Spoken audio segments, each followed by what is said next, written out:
Pera nga ng anak mo na anak ko din, pero anak mo talaga? Ano ba yan? Papatulugin ko na eh. Sa bagay at least para makapaglinis ako. Oh, cutie-cutie naman ng bata na yan. Oh, manang-mana sa tita. Bango-bango mo. Katadago. Aray ko, nakakangalay sa braso. Ito na yung anak mo. Hindi pa nga ako tapos maglinis eh. Babalik na agad. Ops, teka lang. Baka nagkakalimutan tayo. Tita lang ako. Ikaw ang nanay. Nasa na yung pamangkin ko?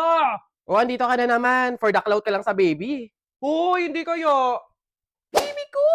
Sino maganda? Sino cutie, ha? Picture tayo, picture tayo. Tita's duty. Ang sabi ko tama na pero humirit ka pa ng isa. Gutom na ikaw. Opo. Dede na ikaw. Dede na ikaw. Aray. Ang sakit pala sa likod pag may hawak na bata. Kunin mo na yung anak mo. To kasi kukuha-kuhanin tapos ibabalik din naman agad. Yun nga yung point ko, hindi ako mag-aanak basta meron akong pamangkin. Hindi ako magpapakain, hindi ako magpapaaral. Kapag nangalay ako, napagod ako, isasauli ko lang sa nanay.